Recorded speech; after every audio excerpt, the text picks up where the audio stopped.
I have a nice little BT200X by Coleman, and on this BT200X I've got a nice little rear rack that I use for ice fishing.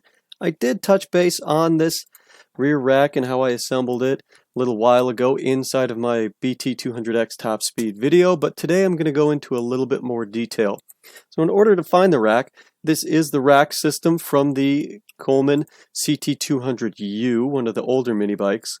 And you're going to be searching for the RKS 200A if you're looking for the part online. So I put my Coleman mini bike back to stock. For those of you who've been taking a look at some of my other videos, I'm going to show you how to get this rack on here, and I'm going to show you a few of the things that you may need. Don't be overwhelmed by this picture. You don't need all of them. Let's start out with the tools that you're going to need just to install the rack without modifications, and that's going to be for the nuts, for the adjustments for the brake, removing the brake, and then removing the pin. What you're going to need to remove that rear tire is going to be a 10mm wrench, a 14mm wrench, an 11/16 inch wrench, and a 3/4 inch wrench. Yes, a combination of standard and metric, and you will need some sort of a pliers. I'm going to go with needle nose pliers here to remove that pin. You can use something such as a channel lock or a socket if you have it. Don't be overwhelmed by everything you see on the table. The only thing that you need for all installation methods is the drill with a 5/16 inch metal bit. Myself personally, I use some sort of a lubricant, and that could be any kind of a motor oil. I'm using a chain and bar lubricant, and that helps the bit stay sharp while I'm going through. So that's not necessarily needed, but I like taking care of my tools. The engine enamel, not really needed for any of the applications itself.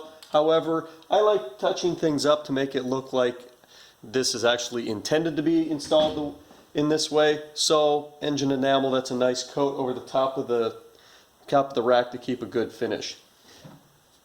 Metal shavings, I just like to keep things uniform, but another thing that you don't necessarily need, this and this, I'm just going to use to show you a helpful trick. The method that I chose to get the full use of the rack itself. I'm going to be drilling a couple of holes up here in the frame, and I'm going to show you an easy way to do that. And then I'm going to be attaching things down here. As you can see, the supports, this is pretty much flat and level at this moment. And thankfully, where this one piece meets up with the support itself is perfect. They can be touching. I'm going to show you how to secure those in place. So one way, as you can tell already, you've already seen that these are welded together. I used a little bit of extra material in there. You have to leave a little bit of extra on these to make them secure. With that aside, however, I'm going to be using a mending plate to show you how to get this in place without welding. So I have one mending plate and it's ready to go. This hole here and this hole here are the ones that I drilled. Just going to grab the other one out of the box and show you how I put that in place. So some of the mending plates may actually come preset and ready to go, but I really just needed a piece of metal. It fits snug up on one side and the other. We'll take a marker, mark where I need it, drilled out,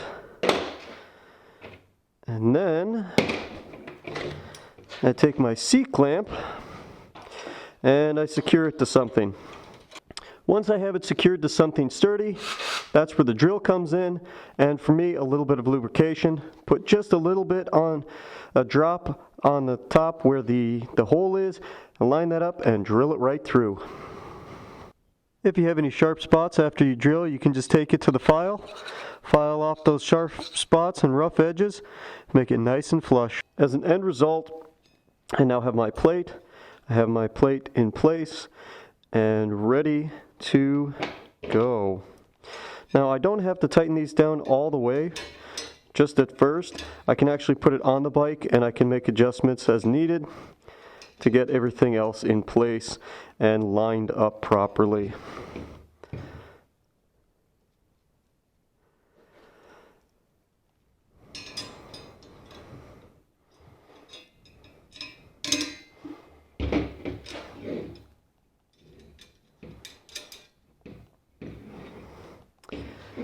Now one of the things is, because it does stand out just a little bit, what I can do is touch it up on the back with a little engine enamel.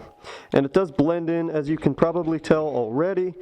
I have some of the paint on here. It is a really good match. So this is a plastic coat, the perfect finish engine enamel. Once the mini bike is all propped up, what you're going to be doing is taking the tools that we showed you earlier, and you're going to be removing this rear wheel. This is going to help you prevent damage to your mud guard. Now, as you may be able to see here, I've got a couple drill holes. I didn't disassemble anything, I just kind of winged it, but I'm going to show you how to measure this a little bit more accurately. So let's get this rear tire off, and then I'll show you where you're going to be drilling.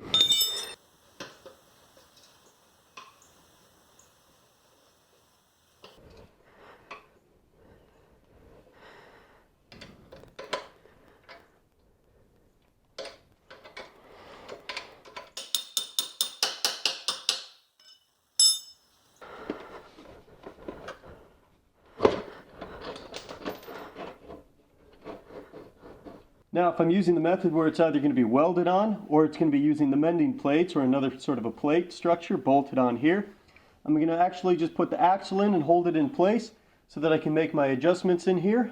I have a piece of tape which I have measured out at 2 1/4 inches, and what happens is I drilled 2 holes from the top down. I put the rack on the top. I measured the 2 holes roughly in the center here. So if we take a look from the top, we're looking at about 3/4 of an inch in for the holes from the top. Now what I'm going to be doing is taking my tape, my piece of tape, lining it up with about halfway through the center of that where the marking was. I didn't necessarily need to drill the hole yet, but you can. You can drill the top holes without drilling the bottom holes. And once I have that piece of tape in there, I'm going to be able to line up and make my bottom mark. Take the rack, line it up, and make my other bottom marking and be able to drill out those bottom holes.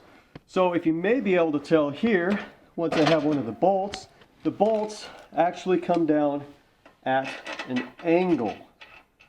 So that's probably the trickiest part, is making sure that you get that angle, which is why the piece of tape at 2 1/4 inches measured, I can drill my 2 top holes, I can come down here, then drill my 2 bottom holes, and I have my rack. It's going to be ready to go.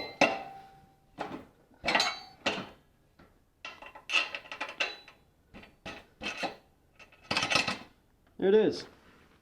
It's nicely in place. Now you can see it's nice and level, and it's going to be very sturdy as well.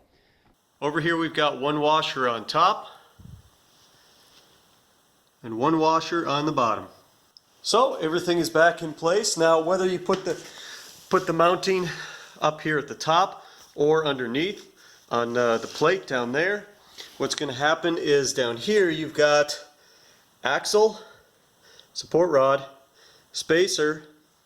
This is going to be your tensioner back here. So you have your tensioner, then it's going to be the frame, then another spacer, and on this side before the bearing you've got a washer. On the other side here, you have your brake, then a spacer, then a frame, then your adjustment. Again, this is going to be for your chain adjustment. Then you have your spacer, your support bar, and your locking nut. When you do these adjustments, you're going to want to make sure that down here you adjust your brake and tighten it up. So once everything is done with this, check your brakes.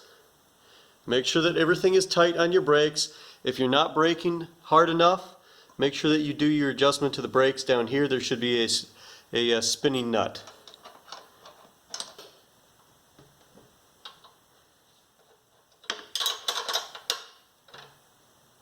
Alright, now that we have some good tension, I'm just also going to point out that if you remove the chain, make sure that the master link is facing the right direction. So, sort of pointing in an arrow, the open side facing towards the bottom, in an arrow towards the direction that the chain spins.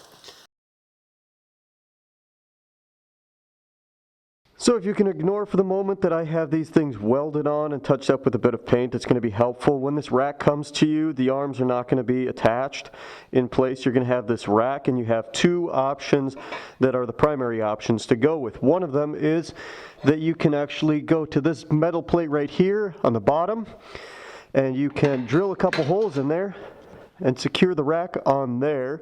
If you secure the rack here, you actually are going to be lining these two holes up using the bolts that came with the kit, and you're not going to need to make further adjustments to secure these things in place.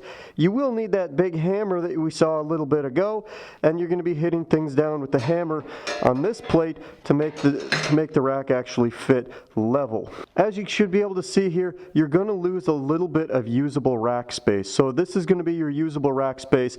This will be able to sit flush once you're done. Again, please just ignore for a moment, use a little bit of imagination that I didn't weld these up together, but these will align and you're going to have a nice flat rack. Hey, just want to say thank you for checking out the video. If you did like it, please help me out and smash that like button up there at the top. I've got some upcoming videos, do some Predator engine comparisons and putting a Predator engine on the BT200X. I also have a Tillotson 212R that I'm going to put on the BT200X, do some comparisons, some go-karting videos. Going to be working on a homemade dyno and some other things, so feel free to subscribe and check those out. If you have any questions or I didn't cover anything that you'd like to know more of, throw it down in the comments down below and I will try to get to you and help you on out. Thank you for watching the video and I hope you have a great day.